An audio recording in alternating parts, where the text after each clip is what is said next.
Hello, YouTube. I'm Vince White. I'm an employment attorney. It's the only meaningful thing about me. And on this channel, I answer publicly posted questions from YouTube users, getting folks the answers they need from an employment attorney. We have a question here from YouTube user Jennifer, who's possibly included her last name in the question, so I will not be reading that. But Jennifer asked us, federal attorneys are incredibly expensive. I believe Jennifer means specifically attorneys representing federal employees throughout the EEOC process for federal employees. I suspect that is what Jennifer means. And Jennifer is not wrong. But I digress. Back to Jennifer's question. Federal attorneys are incredibly expensive and not many of them offer contingency. I do find that shocking. I have a strong case and still paid my attorney the price of a brand new Honda Passport to handle my case from investigation stage all the way to federal appeals court, although it is unlikely to go that far, she notes. The EEOC process is supposedly more pro se litigant friendly, but I wouldn't chance it, especially since I will get attorney fees reimbursed eventually. Thankfully, I was in the position to afford legal help in the very beginning. I took out a loan against my 401k. So Jennifer is correct. I wanted to know how correct Jennifer was vis-a-vis the Honda Passport. So I called a car dealership and I found out that a brand new Honda Passport in 2023 will run you between 41 and 46K. And it goes roughly close to MSRP. So a couple of points. That is actually a lot for representation for a federal employee in the EEOC. I know a couple of firms who do federal employee work, and we occasionally do federal employee work. And I view our firm to be, for federal employees, egregiously expensive. It just is what it is. It's a very complex process. It's very work intensive. It is theoretically more pro se friendly for the federal employees to do themselves. But I agree with Jennifer that I would not, if we were family, I would not tell Jennifer to do it herself, pro se either. I certainly wouldn't. And if I was a federal employee and I had an EEOC case, there is not a chance in hell that I would be doing it myself, even though I'm an employment attorney. So that may inform you somewhat. Now, the idea that there was no attorneys for federal employees offering contingency is wild to me. What I usually see from a variety of firms, including often our own, is a flat rate fee up front. The firm will, cover expenses, but they charge a flat rate fee up front, and then there's a contingency on the back end.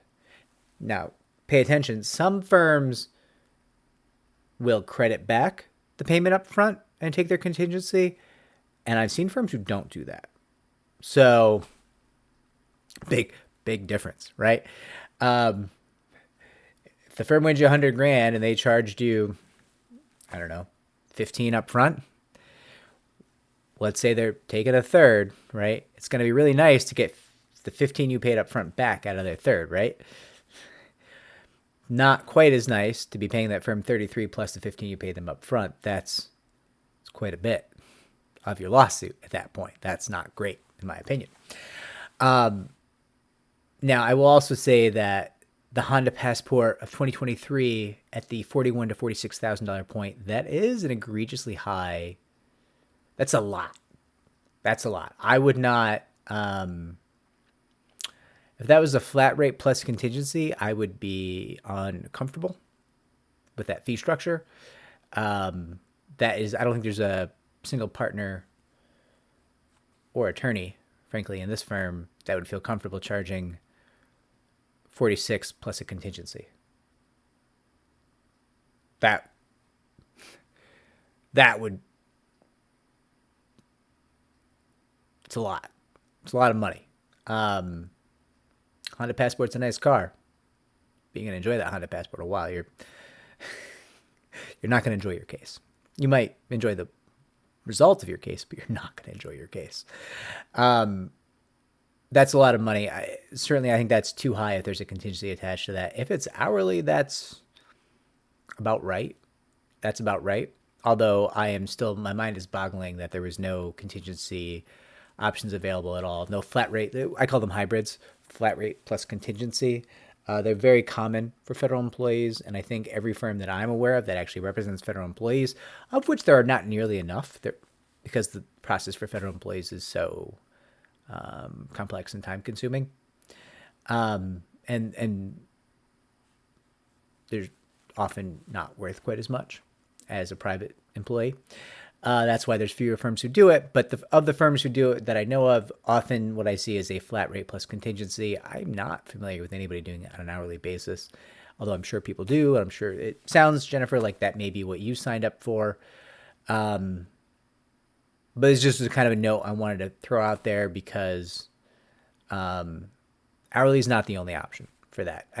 It can be hard to find representation as a federal employee, but I assure you, if you have a strong EEOC style case, workplace discrimination, workplace sexual harassment, there are firms out there who will make you at least a hybrid offer, which includes a contingency and will lower your upfront cost and hopefully bear the burden of some of the risk and some of the expenses of your case.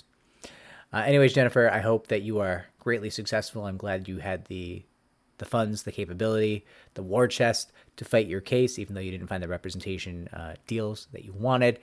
And I am hoping for your great success and your great victory in a variety of ways. Like, subscribe, comment down below. If this was helpful, it helps me to help more people just like you. Take care.